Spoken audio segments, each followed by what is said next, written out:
Olá pessoas do YouTube, aqui é o Ribe Neto para mais um vídeo do canal e hoje eu venho aqui compartilhar com vocês as minhas 9 leituras do último bimestre e ranqueando da pior para a melhor. Enfim, como eu falei para vocês, no mês de maio e no mês de junho eu fiz 9 leituras. A grande maioria foi em formato físico, se não me engano só 2 foram em formato digital. E ainda está na média das leituras que eu faço em um bimestre, né? No primeiro bimestre, se não me engano, eu fiz 11 leituras e no segundo bimestre eu fiz 10 leituras. Agora eu fiz 9 leituras, então a gente está mais ou menos numa média boa de livros, né? Que eu faço em 2 meses. Nesse vídeo aqui, basicamente, eu classifico as minhas leituras, né, da pior para a melhor. Mas vamos parar de blá blá blá, porque eu tenho muita coisa para comentar sobre esses livros hoje. Vamos lá?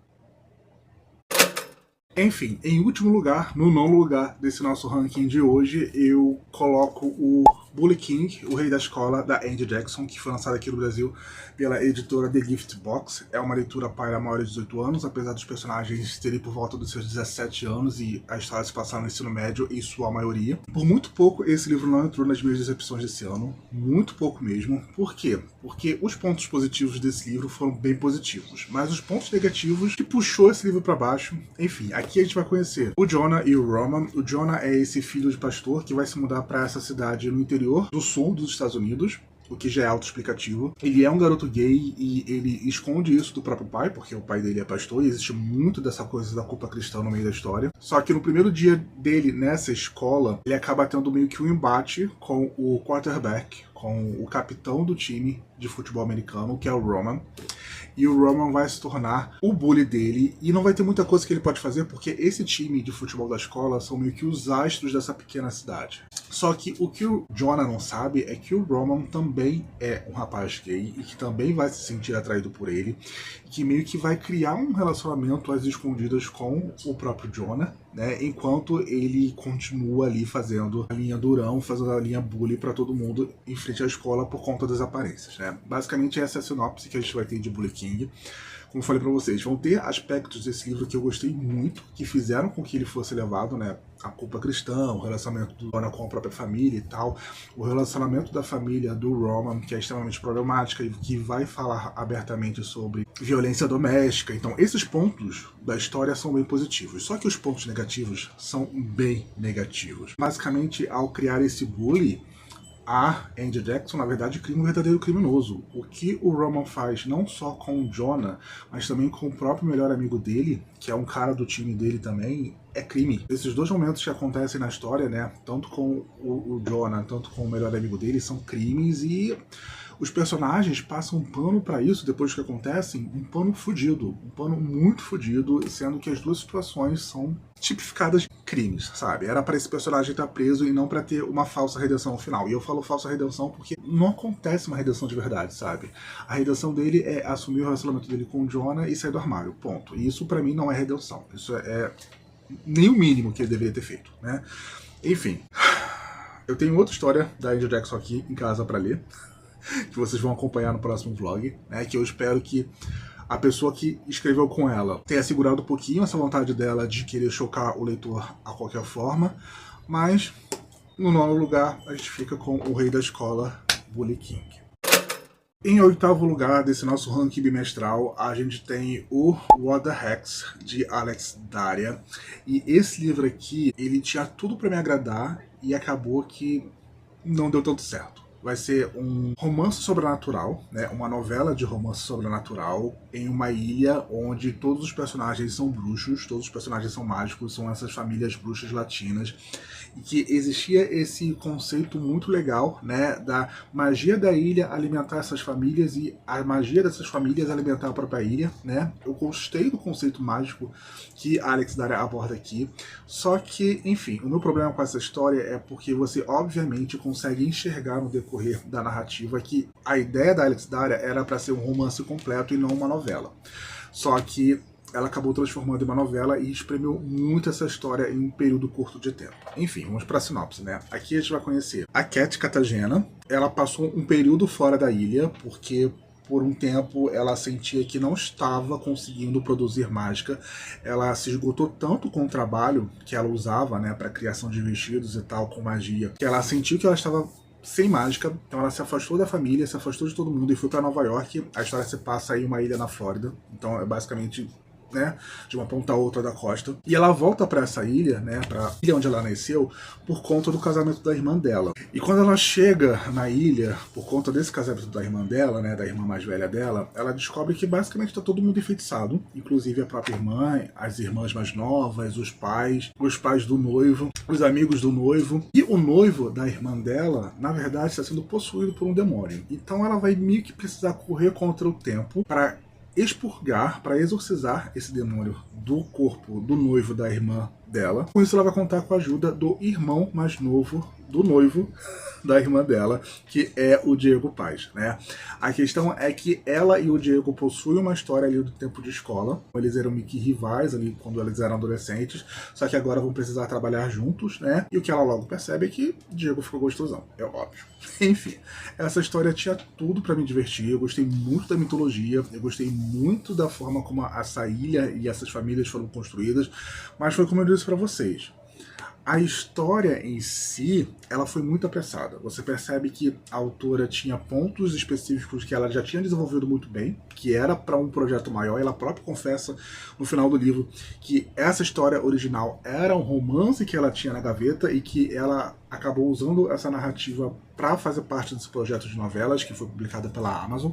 E aí a gente tem esses pontos super desenvolvidos e no restante do tempo é tudo muito apressado, é tudo muito rushado, sabe? O primeiro capítulo acontece tanta coisa que parece que a gente leu metade do livro só através do primeiro capítulo, só pra vocês terem ideia, sabe? Enfim, eu já li outras histórias da Alex Daria, eu gosto muito da narrativa da Alex Daria, mas aqui em Other Hex não funcionou comigo. Infelizmente foi minha primeira decepção com a Alex Daria e ficou aqui ocupando o nosso 8º lugar do ranking do último bimestre. Pois é. Em 6º lugar, nós temos Toque-me, por favor, do A.P. Wilson. A.P. Wilson, que é um autor até bastante conhecido lá na Amazon por suas histórias, por seus contos eróticos, né? E aqui a gente vai ter um romance, vai ser um romance completo dele, onde a gente vai conhecer o Iago e o Danilo.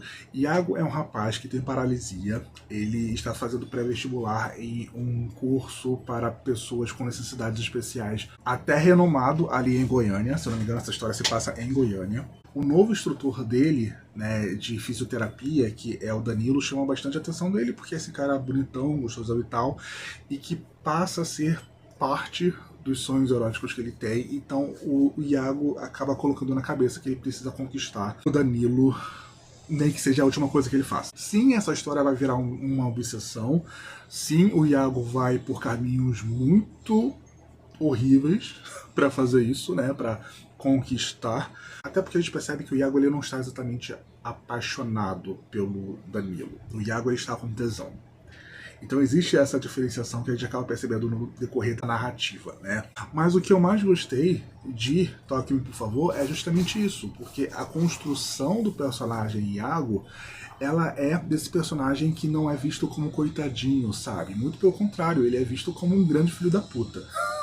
E o A.P. Wilson ele consegue fazer isso não demonizando pessoas que possuem deficiência, sabe? Porque, por exemplo, o melhor amigo do Iago, que é o Caio, que estuda com ele nesse pré-vestibular, ele também é uma pessoa com deficiência, só que ele é uma pessoa super ótima, super alto astral e tal. E existem outras pessoas ali dentro desse instituto que a gente vê que são pessoas melhores que o próprio Iago, né? A questão é que o Iago é um grande babaca, o Iago é um cretino. E de fato ele vai fazer de tudo para levar o Danilo pra cama.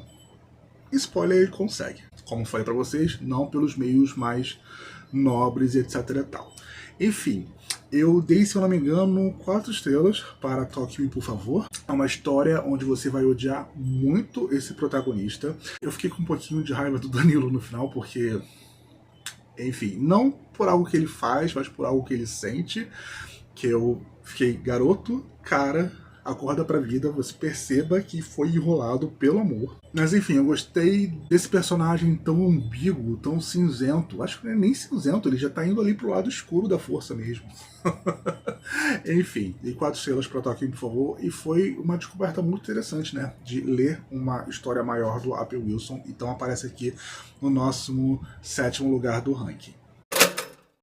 E ocupando o nosso 6º lugar do ranking do último bimestre, nós temos o Deixa Eu Entrar na Sua Vida, da Natália Cabral, a minha amiga Natália Cabral, que foi publicado aqui no Brasil pela editora BES. Vai ser essa história sáfica, vai ser um romance sáfico protagonizado pela Olivia e pela Maia. A Olivia vai ser a nossa narradora, é essa personagem que ela não está exatamente satisfeita com o emprego que ela tem, está saindo atrasada para o trabalho e ela tem uma reunião muito importante para participar e ela acaba tropeçando na Maia, que está resgatando alguns gatinhos ali no meio da rua, e acontece meio que uma confusão por ela ter tropeçado na Maia, e a Maia acaba convencendo ela a ajudar nesse resgate, meio que usando a culpa que, como eu falei pra vocês lá no vlog, né, de leitura de Deixa Eu Entrar Nessa Vida, seria algo que não iria funcionar comigo, estando atrasado pro meu trabalho. E elas meio que partem nessa aventura, até porque, por se atrasar, a Olivia vai perder o próprio emprego. Isso já acontece no começo da história, ela vai perder o emprego.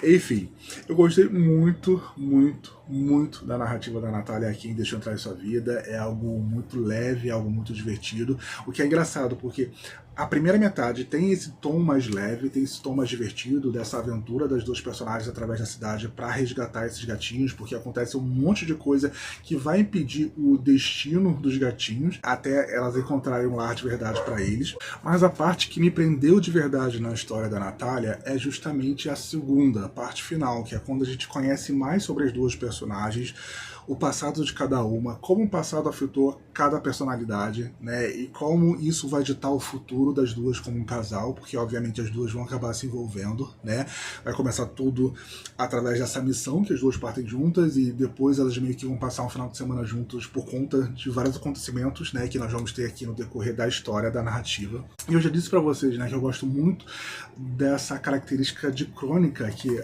as histórias da Natália têm, né, de crônica social, de crônica cotidiana mesmo. E isso está muito presente também em Deixa Eu Entrar em Sua Vida. E muito mais presente, obviamente, na segunda metade do livro, que é quando a gente vai conhecer mais da vida das duas personagens, quando a Olivia vai se abrir mais pra Maia e tal. Enfim, eu gostei muito de Deixa Eu Entrar Nessa Vida. A minha questão com a história foi realmente esse ponto de partida em que a Maia para tudo que está fazendo e quer que a Olivia também pare tudo que ela está fazendo para ajudar ela. Como eu falei para vocês no vlog, isso foi algo que realmente me incomodou, porque a pessoa responsável em mim não me deixaria fazer isso. Eu iria tentar ajudá-la de alguma forma, mas não do jeito que a Olivia fez, né? Tanto que ela acabou perdendo o emprego. Mas enfim, gostei bastante, dei 4 estrelas e ocupa a nossa 6ª posição desse nosso ranking. Daí, né, começando o nosso top 5, né, o nosso top 5, é claro, nós temos outra história nacional que eu li no meu Kindle e que é uma história até bem recente, que eu li ali no começo do mês de junho. Eu estou falando de O Banho dos Campeões, da Ruth Marceline PB, que vai ser essa história que vai se passar durante a Copa do Mundo de 2030, não a de 2026, a de 2030, em que a seleção brasileira meio que acaba sofrendo um acidente. Toda a equipe técnica, todos os jogadores sofrem esse acidente e a Confederação Brasileira precisa às pressas montar uma nova equipe com novos jogadores. Daí o novo técnico, né, que é o Renato, ele convoca esses jogadores que nunca jogaram na seleção, inclusive os nossos protagonistas, né, que é o Manuel e que é o Diego. O Manuel é esse rapaz gay que está no armário, que ainda não se assumiu publicamente, né? E ele não quer fazer isso antes de se aposentar, porque ele quer ganhar um bom dinheiro com o futebol para poder se aposentar de uma forma bastante confortável e viver uma vida no interior que ele quer tanto, né, estudando biologia e cuidando dos seus animais. Mas, né, no meio dessa Copa eles vão descobrir que o técnico Renato tem uma técnica um tanto quanto muito que não ortodoxa com relação à integração do time, com a integração dos jogadores entre si, né, que é conhecida como o banho dos campeões. E o que é o banho dos campeões? Basicamente, broderagem no sigilo. Se você entendeu, né? E sim, no vestiário e tal, essa é a grande técnica dele, e é a partir daí que a história vai começar. Como falei pra vocês no nosso último vlog, existem todos os grandes pormenores no decorrer da história de O Banho dos Campeões, né? Tem o relacionamento do Manuel com o próprio Diego, tem eles, né, nesse embate com o próprio Renato, que tem uma homofobia extremamente internalizada. Existe essa crítica ao machismo e à homofobia do futebol. Existe toda uma conspiração para que o time do Brasil não ganhe essa Copa de 2030. Enfim, é uma história extremamente divertida, é uma história extremamente camp. Você coloque ali camp no Google e ver o significado de camp, é exatamente isso que essa história é. Por isso que eu falo pra vocês desde o vlog que não vai ser uma história que vai ser pra todo mundo. Você precisa estar com a cabeça aberta para mergulhar na narrativa de O Banho dos Campeões, sabe? Porque eu sei que muita gente vai ler isso aqui e vai achar uma grande pataquada. Mas é esse humor inerente que a Ruth PB acabou colocando na sua história, né? Esse humor escrachado, fora da caixinha, essa crítica irônica que ela cria aqui na sua narrativa, que eu gostei tanto. Né? Não vai ser uma história para todo mundo, mas eu fui a pessoa que realmente mergulhou de cabeça nessa história aqui e realmente recomendo. Eu dei 4 estrelas para O Banho dos Campeões e, sério, gente, é extremamente divertido, mas é para maiores de 18 anos, então fica aqui o meu aviso. Em quarto lugar, nós temos Os Dois Tempos, de Beto Garcia, do Luca Guadagnini, lançado pela Editora Seguinte. Meu primeiro contato com uma história do Luca Guadagnini, né, que saiu agora no mês de junho, no período da Copa também, e eu comprei e eu encaixei, mês temático, né, de Copa do Mundo / mês do orgulho. Eu gostei bastante de Beto Garcia. Eu, revisitando o vlog passado, né, para montar a estrutura desse ranking, eu percebi que parece que eu fui um tanto quanto duro com relação a Beto Garcia, por conta das minhas impressões que eu tive com o Te Vejo na Final, que vai ser outra história que vai aparecer aqui no nosso ranking. Mas, de fato, eu realmente gostei. Eu gostei de conhecer o Beto Garcia, gostei de conhecer o Arthur Abreu, né, que é o melhor amigo do Beto Garcia e que basicamente cresceu junto com ele. E esse livro aqui vai ser sobre a história, o relacionamento dos dois, desde que eles eram crianças até se tornarem adultos e estarem juntos na seleção, depois de ficarem bastante tempo afastados por conta de situações da vida que levou os dois a se afastarem, né? Mas que os dois sempre foram muito apaixonados um pelo outro. O próprio Beto Garcia, por mais que eu não queira reconhecer, ele sabe que o Arthur, de fato, é o grande amor da vida dele, mas coisas aconteceram na vida deles que os fizeram se afastar. E a história a gente vai acompanhar nesses dois tempos, né? O primeiro tempo sendo o passado deles com 12, 14 e 16 anos, basicamente esses 3 tempos, e o presente deles, né, com eles adultos por volta de 25 anos. Se eu não me engano, o Beto está com 25 e o Arthur está com 26, que ambos são convocados pela seleção brasileira para participarem dos jogos, é claro, né. E a gente vai vendo bastante sobre a aceitação da sexualidade do próprio Beto, né, que é alguém que estava esse tempo todo dentro do armário, que não se aceitava para ninguém, apesar de dentro do armário ele viver a sua própria sexualidade, como eu falei para vocês lá no vlog, e a gente tentando entender o que aconteceu com eles no passado, né, vendo eles se conhecerem pequenos, de eles crescerem, dessa amizade que vai virando outra coisa no decorrer da história. Meus únicos 2 pontos negativos com relação a Beto Garcia é que eu acho que a narrativa é um tanto poética demais para o universo do futebol. Isso realmente eu considero que é um ponto meio fora da curva com relação à escrita desse livro. Eu acho que a narrativa é um tanto lírica demais para um esporte romance, como ele é. E o fato de que os personagens, no tempo que é narrado com eles com 14 anos, eles parecem mais novos do que eles são.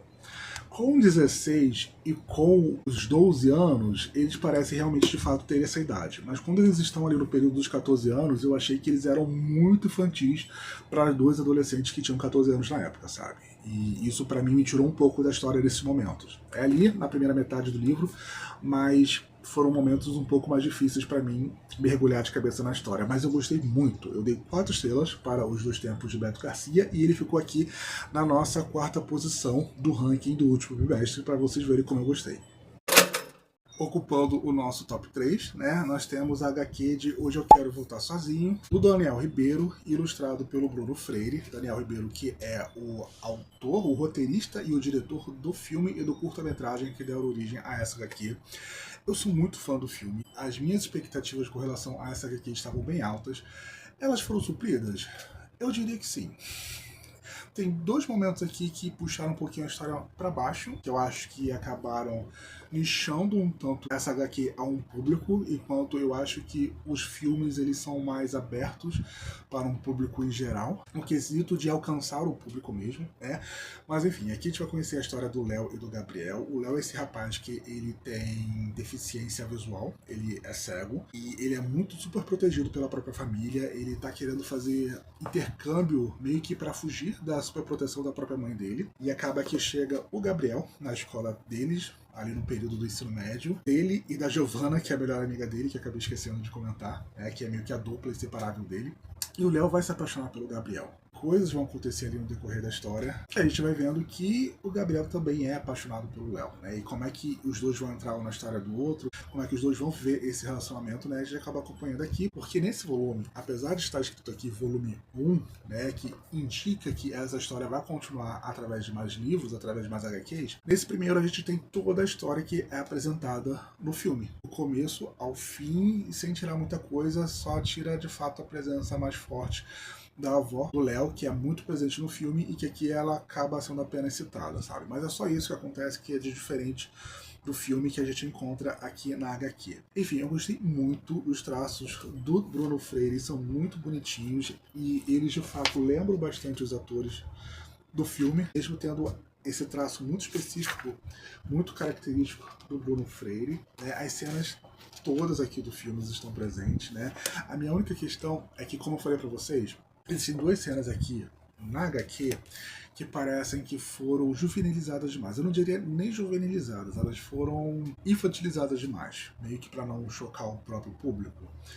Eu entendo porque aconteceu, porque no filme, querendo ou não, eram dois atores adultos fazendo papel de adolescentes, né? E aqui, na HQ, são de fato dos adolescentes, né? Então eu entendo a escolha talvez do Bruno, ou do próprio Daniel Ribeiro, ou mesmo da própria seguinte, né? De ter diminuído o tom dessas duas cenas, que é a cena em que o Gabriel esquece o próprio casaco na casa do Léo e a cena do vestiário dos dois na viagem, que no filme são cenas em que exploram mais essa descoberta da sexualidade dos personagens, né, de uma forma mais ampla e mais aberta. Na HQ ganha outro tom. Uma ganha um tom mais cômico e a outra fica tão lúdica que nem parece que está acontecendo o que está acontecendo. Então eu entendo por que eles fizeram isso, mas ao mesmo tempo eu acho que isso paternalizou um pouco a narrativa. Eu diria sim? Eu acho que sim. Deixou a narrativa um tanto quanto paternalista, quando a gente sabe que na história original não foi assim. Foi mais direta e de uma forma muito delicada, né? Poderia ser delicada, mas não precisava ter esse tom paternalista de mudar o tom das duas cenas. Enfim, mas eu adoro essa história, gente. Eu sou muito, muito, muito fã do filme, então obviamente eu ia gostar da HQ também. Ocupando o nosso segundo lugar desse ranking do último bimestre, nós temos mais um Sport Romance, que é o Rota de Impacto, da Amy James, que foi um livro que saiu agora no mês de maio, que estava na minha lista de livros desejados, né, do final do ano, que eu queria muito ler esse ano, e eu fiz a leitura acompanhada com o audiobook, e nossa, gente, que experiência foi fazer essa leitura aqui. Eu falei pra vocês no vlog, né, que o Rota de Impacto ficou assim de se tornar favorito desse ano, um dos meus livros favoritos, uma das minhas leituras favoritas desse ano, e acabou que não se tornou apenas por conta de um dos personagens, que é o Jacob. Enfim, aqui a gente vai acompanhar a história do Travis e do Jacob. O Travis é um piloto de Fórmula 1, o Jacob é um piloto de Fórmula 2 que está almejando ir para a Fórmula 1. Eles acabam se conhecendo no meio de uma entrevista que está acontecendo ali no cockpit, e o Travis fica completamente caidinho pelo Jacob, mas o Travis, ele é meio que um personagem que ainda está no armário, mas ele se envolver com o Jacob vai fazer com que ele quebre essas barreiras que ele construiu ao redor de si, por ele ser uma pessoa extremamente solitária, que acabou perdendo a mãe, acabou perdendo o pai um pouco antes de entrar na Fórmula 1. Aqui vai acontecer um acidente com o Jacob, e isso vai arrasar completamente o Travis, e o Travis vai começar a rememorar a história dos dois. A gente vai conhecer a história dos dois pelo ponto de vista do Travis, o que eleva a história lá em cima. Só que aí quando o Jacob acorda, aí a gente começa a ver a história dos dois pelo ponto de vista do Jacob. Eu só queria socar a cara do Jacob. Eu só queria socar a cara do Jacob, porque o Jacob é um personagem muito tosco. Existem motivos pro Jacob ser assim, existem motivos pro Jacob tratar o relacionamento dele com o Travis pré-acidente de uma forma, mas ainda assim, nossa, gente, que ódio que eu tive do Jacob lendo Rota de Impacto.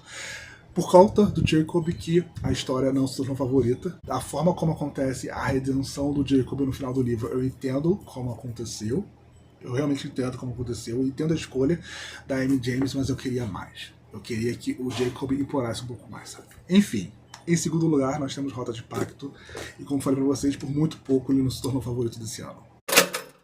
E chegando ao final do vídeo, obviamente no nosso primeiro lugar do ranking desse último bimestre, se você acompanhou o último vlog, não vai se surpreender com o primeiro lugar, porque não tinha outra escolha além de Te Vejo na Final, do Asla Monteiro. Se tornou mais um favorito desse ano de 2026. Eu não estava esperando, porque como falei pra vocês, eu não sou exatamente um grande fã de futebol, eu não acompanho o futebol. Eu li esse livro por conta da época, por conta de estar no período da Copa do Mundo e tal. E a história do Edinho Meteoro, que é o nosso protagonista que o Asla Monteiro constrói aqui desde o seu nascimento, durante a Copa do Mundo Japão e Coreia, lá em 2002, até a sua participação no que teoricamente seria a Copa do Mundo de 2026, né? É uma história emocionante, é uma história sobre crescimento. O Edinho, como pessoa, cresce muito nesse livro. Ele cresce muito nesse livro. As coisas que ele passa e a forma como ele se protege por conta de tudo aquilo que ele passou desde a infância.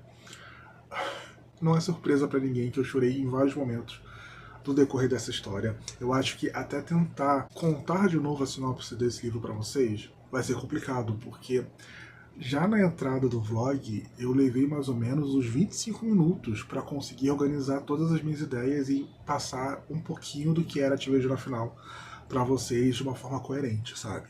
E eu não sei se eu vou conseguir resumir de uma forma que seja justa com esse livro, porque esse livro é incrível. Como eu falei pra vocês, ele não é exatamente um sport romance, porque ele não é focado tanto no romance, e sim muito mais na construção e na aceitação de si mesmo do Edinho, sabe? O Edinho Meteoro foi um personagem que me cativou muito mesmo.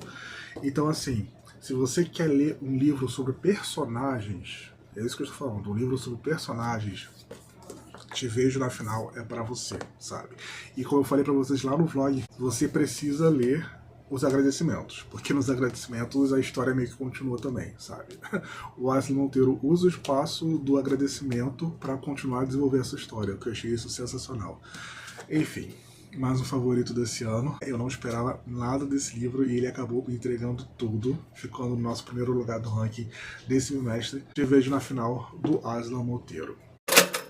Enfim, pessoal, esse foi o nosso top 9, né? Foram 6 livros físicos e 3 livros digitais. Eu falei que tinham sido 2, né? Mas no final acabei vendo que foram 3 livros digitais, né? Que eu acabei lendo no decorrer do último bimestre. Enfim, foi uma ótima experiência e, para minha surpresa, não foi planejado, mas a maioria foi sport romance, né? Quem diria? Enfim, se você gostou desse vídeo, compartilhe com quem gosta de ler. Também gosto de literatura pop. Vamos fazer com que essa comunidade seja muito maior e seja muito mais forte.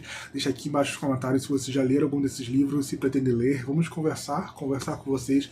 É a melhor parte do vídeo para mim. Não se esqueça de deixar o seu gostei aqui embaixo. Eu, como eu sempre falo, em terra de algoritmo, quem tem like é rei. E lembrando também que tem link de compra lá para a Amazon, aqui embaixo na caixa de informações.